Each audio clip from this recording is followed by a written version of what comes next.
Well, here we go. If this is your first time clicking on one of my videos, welcome. If you've seen a few of my others, welcome back. Today I want to discuss something very near and dear to me, the X-Men. And more specifically, some of the announcements and projections coming out of that dreaded House of Mouse, the eater and destroyer of worlds, in regards to what the new direction of a series of films based on this property might look like. Given the hype of the upcoming Deadpool 3 featuring the title character and the character of Wolverine, I thought this was a good time to discuss what I think should be done with this property and how it looks like Disney is teeing themselves up to lose billions at the box office with what could be an easy win.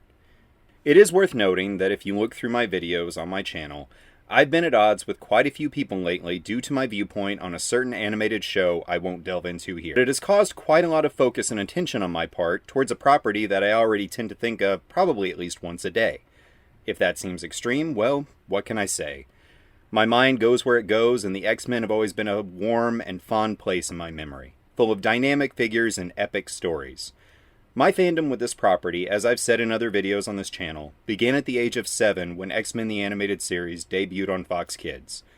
Although Tim Burton's Batman and Batman Returns, as well as the Richard Donner Superman, had already begun building my love of superheroes, it was really that animated series that pushed it into a lifelong focus. The focus of this video is going to be on the news coming out of Disney in regards to the X-Men film they're mounting, their apparent dedication to ruining every brand and losing as much money as possible, and how the X-Men should be presented on screen, in my opinion. As is probably readily apparent from what is on screen, I love to draw and art in general. I, in fact, teach art as my day job. My classroom is full of superheroes and illustrated posters I did myself because I think superheroes are important. Modern day mythos and all that, yes. But more importantly, they can inspire us. They can be an idealized version of behavior. Through Spider-Man, we learn to put our selfish desires aside and use the abilities we have to help others. Through Iron Man, we can learn to channel our talents and character flaws into creating a better version of ourselves. Through Captain America, we learn to stand up for our common values and do what's right, no matter who or what says we're wrong. Through Black Widow, in the early films, we learn to let go of our past sins and try to move forward as a better person, and so on. I could fill the next hour with a lesson each and every superhero, when well presented, can teach and inspire. But for the sake of brevity, I think superheroes are needed now more than ever, especially for the children that I teach and society at large. Which is why it has been so disheartening lately to see the very idea of superheroes under attack. That the company now holding almost all the cards, metaphorically, is intent on turning the simple message of heroes of all genders into a commentary on what a very small subset of society at large sees as societal issues that must be fixed. That, to me, excluding 90% of your audience for the sake of 10% who don't really go see your films anyway, is simply bonkers. My point being, heroes do not act like heroes in modern superhero films or media much at all anymore. They are now in some bizarre limbo where they routinely only interact with each other or their own insular adventures. The message of what a hero is supposed to do, what real-life heroes do, risking themselves for the sake of others, is apparently completely missed by modern writers. I will absolutely delve more into this show, as it is one of my all-time favorite representations of a superhero in later videos. But I can think of no greater summation of the appeal of a superhero than of Season 1, Episode 2 of Netflix's Daredevil. The final scene is rightly held up as one of the greatest in superhero presentation and goes directly to the heart of what we love about these characters. Matt Murdock Daredevil is a flawed man. He's bitter, he's angry, he has all sorts of interpersonal conflicts and doubts about himself, but he protects his community. He lets the devil out because he cannot look aside from the evils in society. At the end of the episode, Matt Murdock drives himself into one of the best choreographed fight scenes in the medium. We watch a beaten, exhausted, half-dead Matt Murdock stumble his way through a brawling fight in and out of rooms without hesitation. He drives himself to the last bitter moment. And this isn't action just for action's sake. It's an amazing fight scene. But what is his goal? Why do this? Because there is a small, frightened boy at the end of that hallway who has been kidnapped by evil men, and he is trying to save him. And once his enemies are defeated, Matt doesn't posture, he doesn't say something cliched. He goes into that room with that frightened boy, he strips off his mask so that he can reassure him, and he lifts him up and carries him to safety.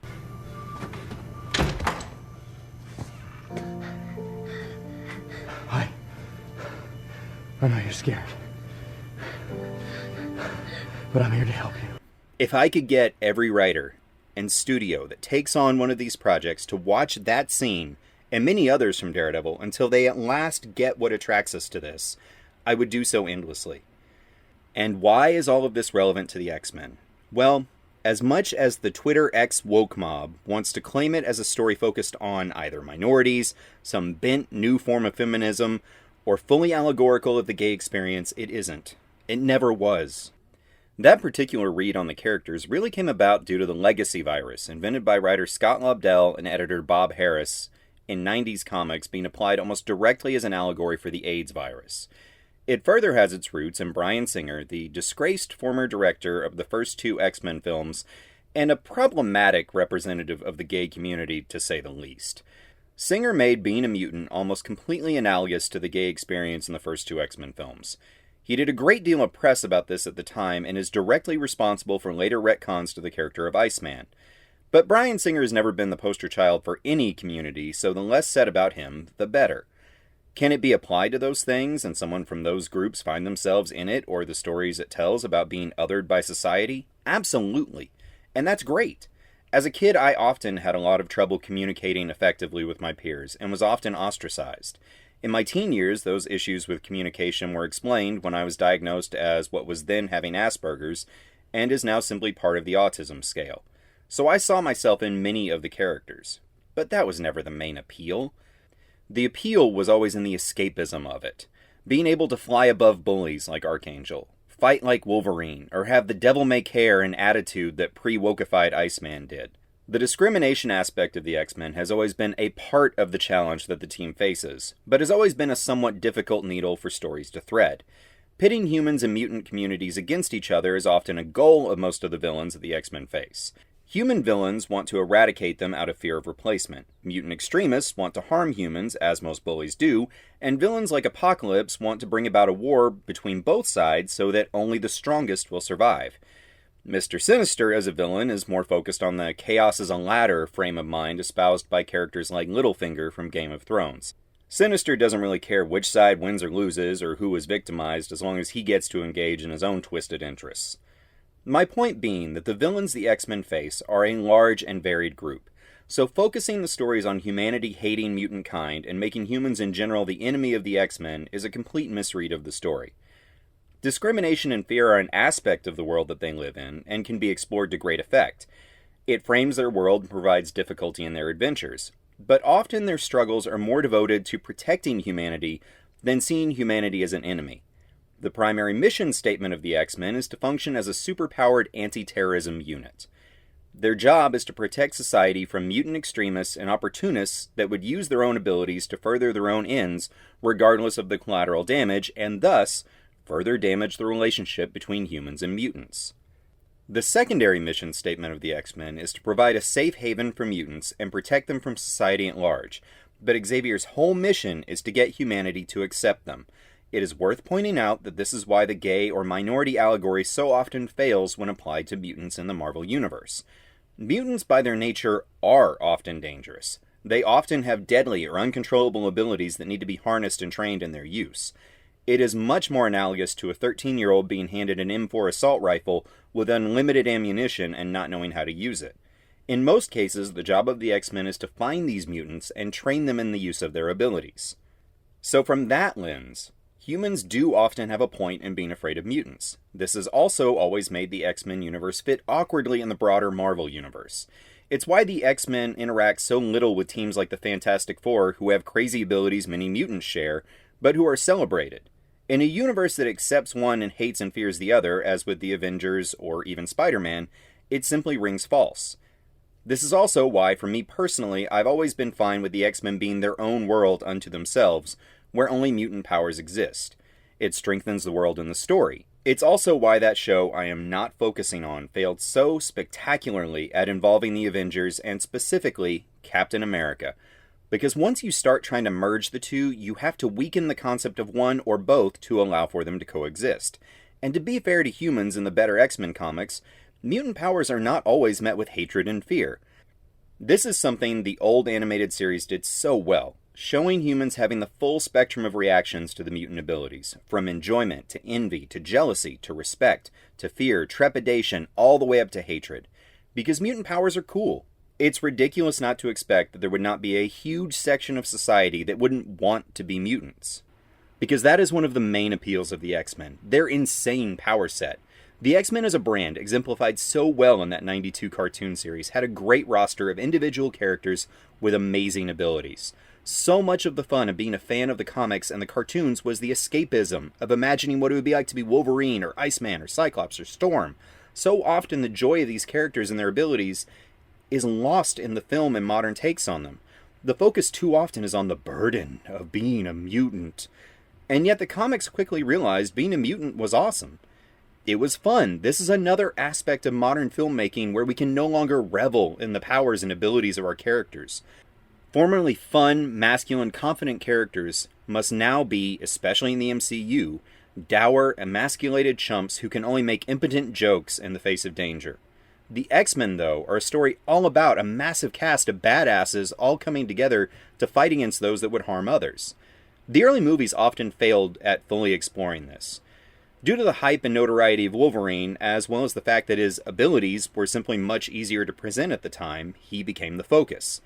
Go back and look at the original renditions of Cyclops' powers and you'll understand why there wasn't a whole lot of them. Important to point out, Wolverine was also played by a charming and charismatic actor who has taken the role seriously for over 20 years. But it had the effect of losing the team aspect of the whole thing. Too often in the final climactic fights in both movies, the characters would split off. We'd have our Wolverine 1v1 fight, he actually gets 2 in the first film, and then the others would get a few moments to shine. This was partly due to the limitations of effects at the time, and because I don't think Bryan Singer was ever particularly adept at the large-scale fights. Even later films like X-Men Apocalypse really struggled to convey the team's abilities or make a compelling scene. And finally, the X-Men are also a team full of attractive people. Cyclops, Jean, Gambit, Storm, Archangel, and of course, Rogue. There is and always has been a sex appeal to these characters, male and female. Yes, they were drawn for a male gaze, but they also appealed to female fans. Go to any comic book convention and you will find quite a few comics-accurate rogues, Jeans, Storms, and even Goblin Queens. In my breakdowns of that show I am not discussing here, I had issues with some of the very off-sexuality, and I won't go into the full discussion, but I think there's a difference between appropriate levels of embracing beauty, male and female, and having characters be constantly creepily horny. The man seemed nice enough, seemed to want to help. Just not like I thought. You've already been told about strangers dressing up in uniforms, but there are other traps you need to know about. I suppose it comes down to a matter of taste, one being fine if handled appropriately, and healthy if handled appropriately, and one being distasteful and explicit in an off-putting way.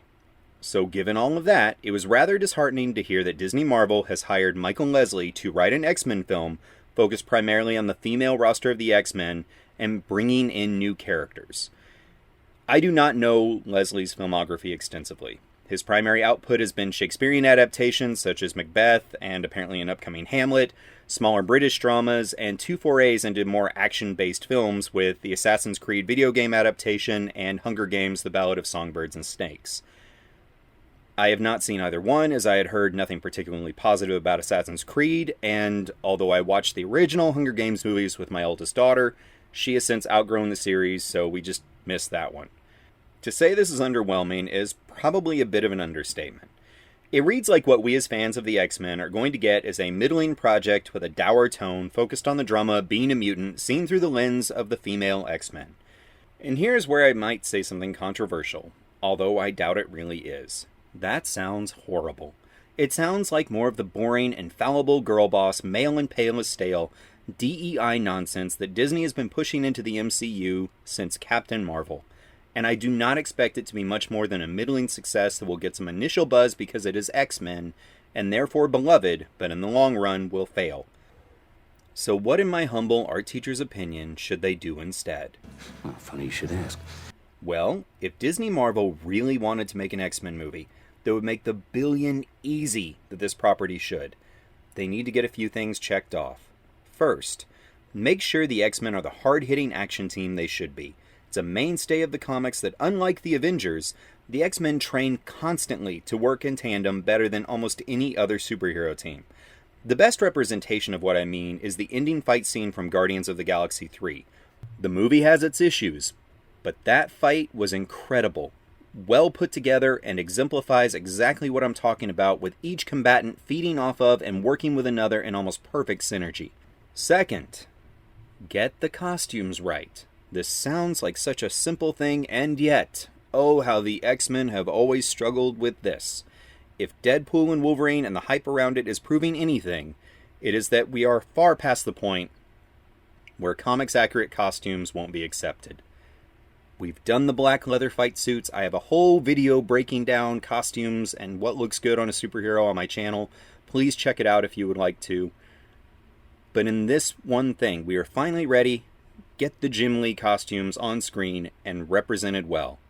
Special note on the costumes. Since the Deadpool Wolverine movie has gone with the classic yellow and blue suit, finally, for Wolverine, the brown and yellow suit will be a great way to get a new actor into the role and to make them visually distinct from Hugh Jackman, who is likely finished with the character, or should be, after this upcoming film. Third, make sure and get the aesthetics and the world right. The X-Men should not feel like the rest of the MCU. The world of the X-Men is a little colder, a little more harsh and sci-fi than the relatively bright and colorful world of the rest of the MCU. An X-Men world should feel like James Cameron at his height. The harsher blue light feel of his films from The Abyss, Aliens, and Terminator 2 era. In fact, a Terminator 2 era James Cameron X-Men film would have been pretty amazing. But unfortunately, Cameron has been lost on Pandora for way too long. Now, for anyone who wants to be argumentative, it might sound like what I'm saying is that the X-Men film should have the drab and dour look of the Bryan Singer X-Men. That's not exactly what I'm saying. What I'm saying is that Marvel MCU films tend to have a very flat, overly TV-looking visual aesthetic. If you look at James Cameron films, they're very dynamically shot, there's very solid lighting, it's very dramatic. It's excellently paced and visually very interesting. So, I am still saying have the bright, colorful, visually dynamic, and distinct Jim Lee era X-Men costumes, but merge those visually distinct bright costumes with the dynamic, blue light, harsher feel of a James Cameron movie. That, I believe, would give you the true aesthetic of the X-Men. You want it to look different than Doctor Strange or Captain Marvel or these kind of overly bright daylight set movies. That is primarily what I'm talking about here. Not avoiding the colorful aspects of the costumes, but more the world, the shot choices, the pacing, and the overall tone and feel of the X-Men as opposed to what we get now in the regular MCU. Fourth, cast the right actors. This sounds simple, but it is key. You need to know these characters inside and out and cast accordingly. There should be a clear physical difference between Cyclops and Gambit. You want those actors that can be perfect examples on screen, larger-than-life aspects of heroism. Fifth, get the villains right. The villains in the X-Men world do have their own reasons and justifications for why they do what they do, but outside of Claremont-era Magneto, who that show I'm not mentioning completely failed at, the villains in the world of the X-Men are villains. They are evil through and through. Stop making the villains sadly sympathetic. Everyone has a backstory, bad things happen to lots of people. Hurting others because you were hurt does not make you justified in your actions. Another aspect of this whole hero-villain thing that modern writers seem to have lost. Sixth, and finally, embrace the sex appeal of these characters. You can do this non-explicitly. It's okay to have Storm, a beautiful statuesque woman, be a beautiful statuesque woman. Storm, in particular, is a great character to show the fun and power of being a mutant while being an ideal of physical beauty. There's nothing wrong with that. By the same token, for the female gaze that certainly exist, especially with MCU heroes, the team basketball or baseball games were always a fun way of getting us to know these characters and could allow for some female eye candy. Eye candy is fine. Rogue has always been a character that was sexy and flirtatious, but would also be the first member of the team to throw down when trouble hit. Point being, An X-Men movie should be a fun, intense, fast-hitting action movie with real bad guys, real stakes, a unique visual style, sexy, cool characters, and an overall more serious tone. So how could Disney Marvel accomplish this? Well, if it were me, you get Chad Stahelski to direct. For anyone who doesn't know, he is the director behind the John Wick movies and is a master at action on screen. He just needs a better script to work with. And for that, you get someone like Matt Owens and Stephen Maida that wrote Netflix's One Piece, a show that perfectly balances characters with cool abilities and personalities and is able to let each shine and play off of each other. One Piece was actually the show that convinced me that the X-Men could work on screen again, because every character feels unique but works great together. And finally, you hand them X-Men Volume 2, Issues 1 through 3 about the death of Magneto. I know, Magneto again? But there is a reason for this. First, it's the Claremont Magneto, the noble, flawed man who is trying to redeem himself for his past actions, giving him a final death realizing that he has not helped mutant kind and needs to let the X-Men take over as a good send-off. That story is all about Magneto being led astray by one of his group of acolytes and realizing it's time to let go. Second, it closes the door on him being the go-to villain going forward. You can use his acolytes, actually substitute the team of Marauders from the comic books as his acolytes, change up who is manipulating him, and lead to Sinister being your villain going forward, introduced at the end of the film. Third, it shows the X-Men as being morally right. By getting Magneto to embrace their cause and sacrifice himself, it shows our heroes being heroes. And who should our heroes be? What should the team roster consist of? Well, gotta go with Cyclops as the stoic leader of the team. My own personal read on Cyclops is that he should be presented as a classic gunfighter Clint Eastwood type. Right there is good. A little closer? Is that okay? You take one more step, I'll shoot you. That's all I'm gonna say. Marshal, I want to tell you something important. Use it or throw it away.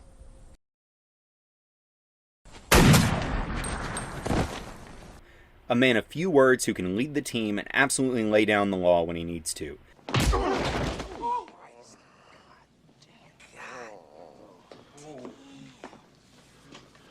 get your ass out of that street, ladies, right this second. I'll take you later, sweet. Sir, I'll wait outside for the MPs to come. Negative, Johansson. You're gonna become a Marine right now. Fall out. Yes, sir. And it's actually a mistake of modern culture that the Clint Eastwood type has no humor. Go back and watch those old westerns or Dirty Harry. He's very calm and measured, even playful at times. Hey, you making some kind of joke? No. You see, I understand you men were just playing around, but the muley just doesn't get it. Of course, if you were to all apologize... But will absolutely switch into clear the room mode when he needs to.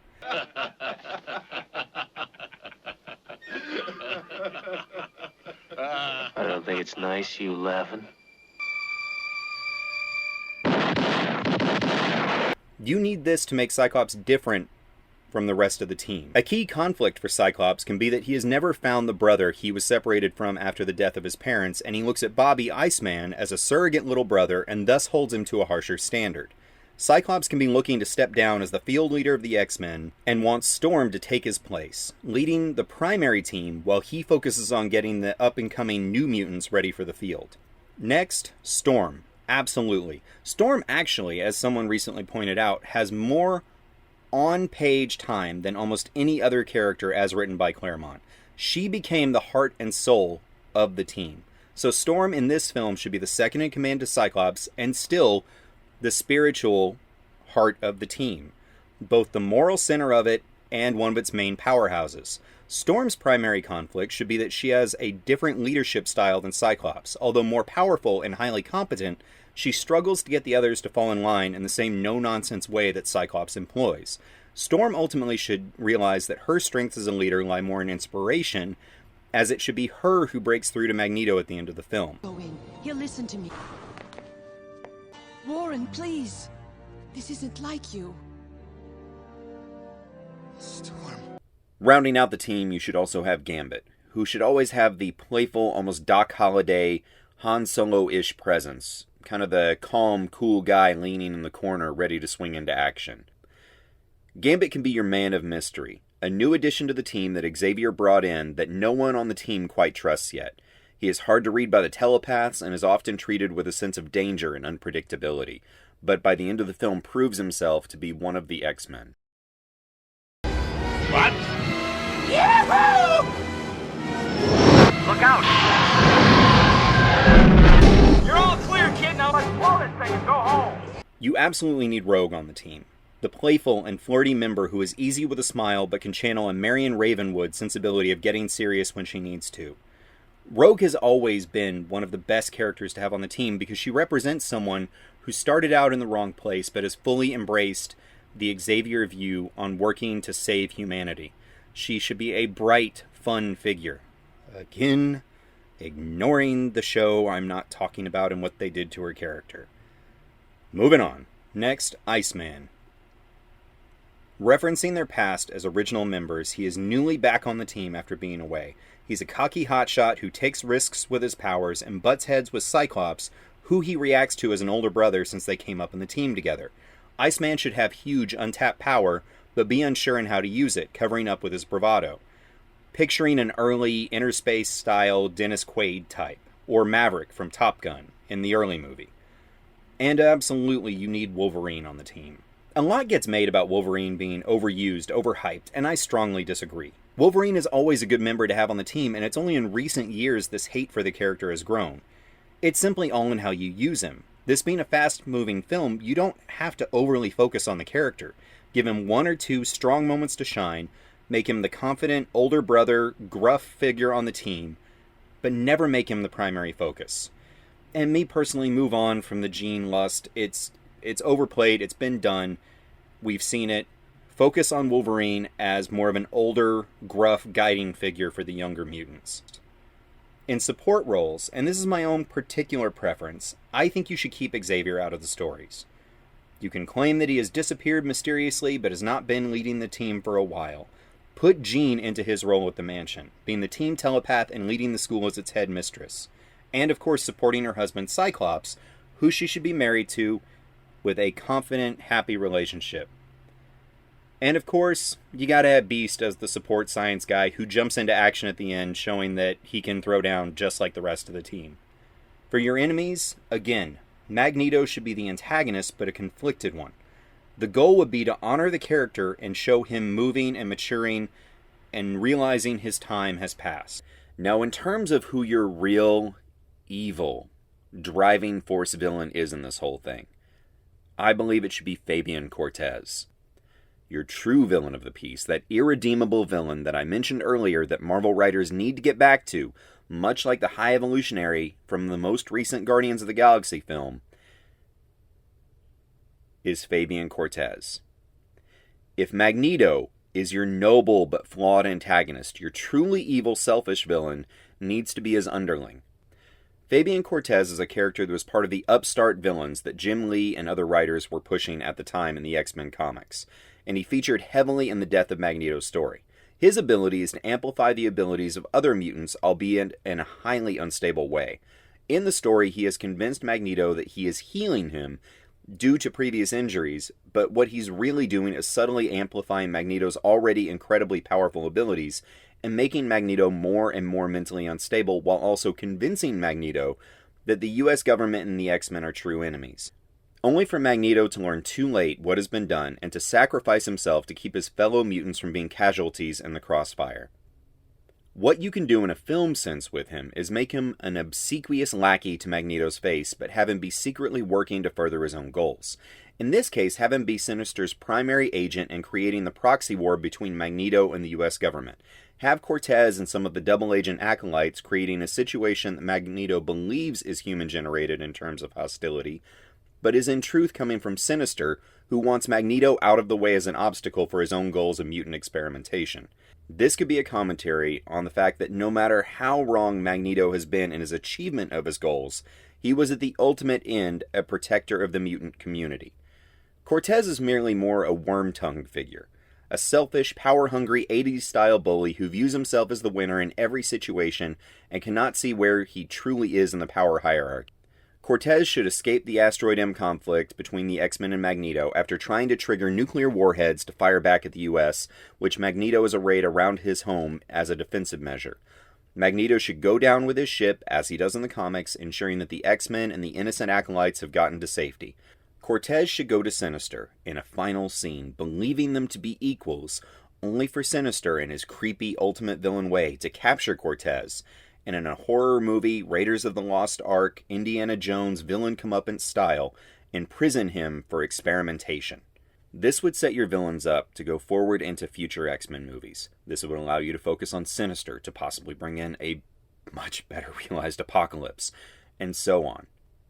Again, you want to set up new villains going forward. Move past Magneto, allow him to go down with his ship, but move on to villains who are more evil, more focused on their own ends, less concerned about the mutant-human conflict, and more about what they can gain from the situation, how they can exploit humans and mutants for their own ends.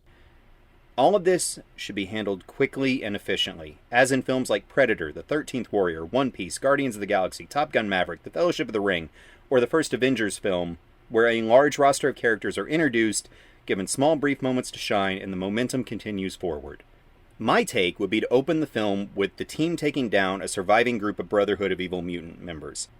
Have them take a whole auditorium of humans hostage. Show the X-Men saving the humans, giving us moments to see their powers in tandem and know who they are, giving the biggest moments to Cyclops and Storm. Then at the end of the movie, bring in everyone to face Magneto's acolytes up on Asteroid M from starting a war with the US government in Magneto's name. Having Magneto realize what they are trying to do and sacrificing himself to stop it. I will not die a monster.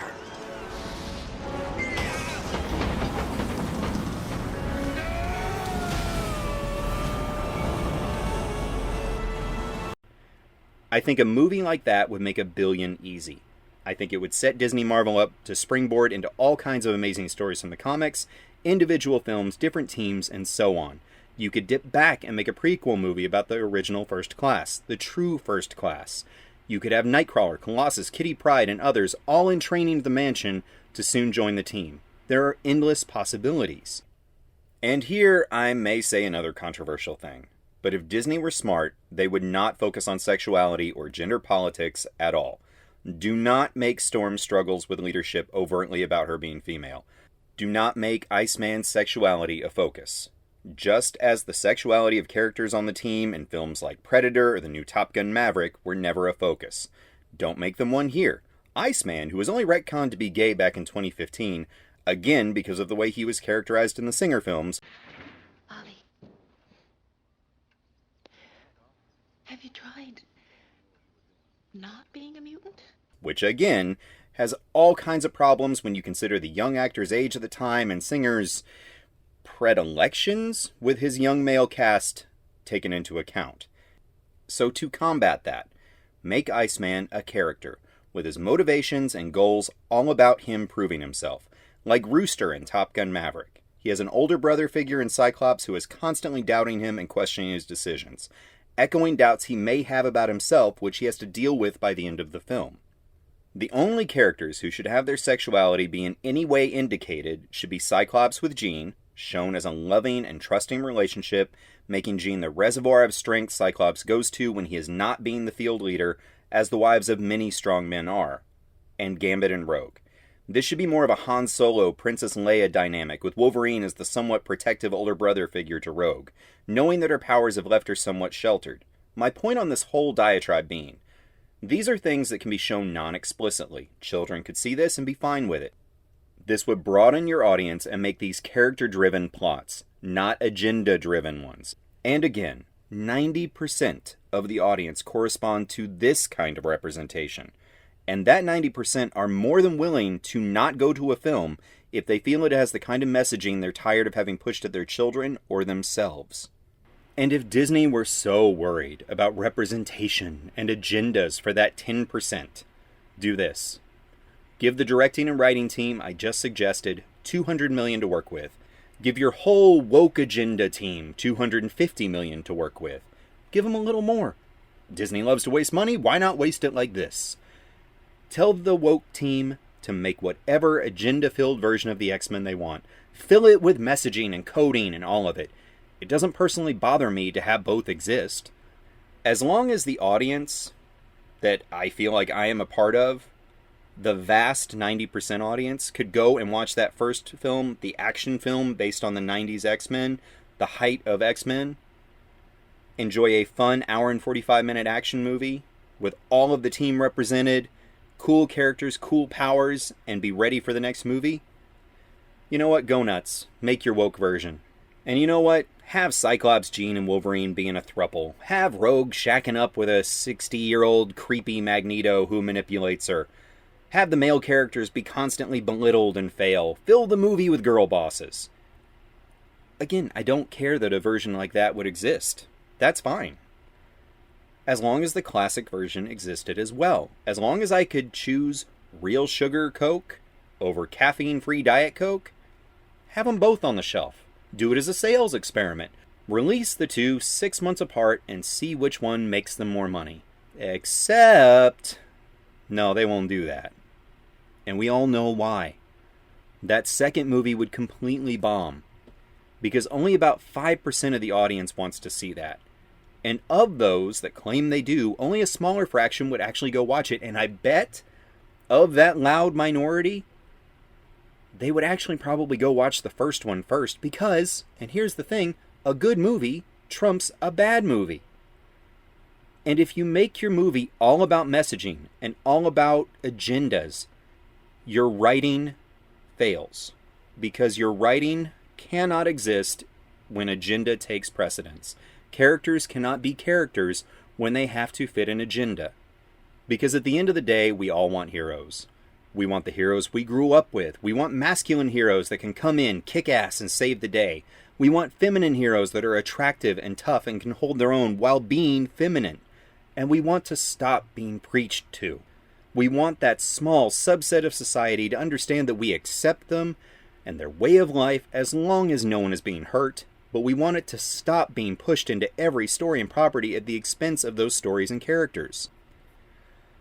The X-Men is an amazing property, full of every sexual representation, male, female heroes, anything you could want.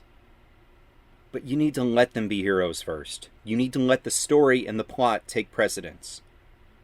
You need to make a good hour and 45-minute movie. And then, if people want to see themselves in it, that is fantastic. That is great. But focus on the movie and the characters and the world first. And so, that's it for me this week. I'm currently hard at work on a massive review project. I decided after the finale of that show I refused to mention here, other than a few stumbles, that there was just so much wrong with it. I needed to put it all together into one massive Longman style take and be done with it. So, thank you for watching. I thank you for your time. Click, comment, any of the things that you would like to do. I'm all about personal choice on that. I thank you for your time, and until next time, that was a hell of a thing.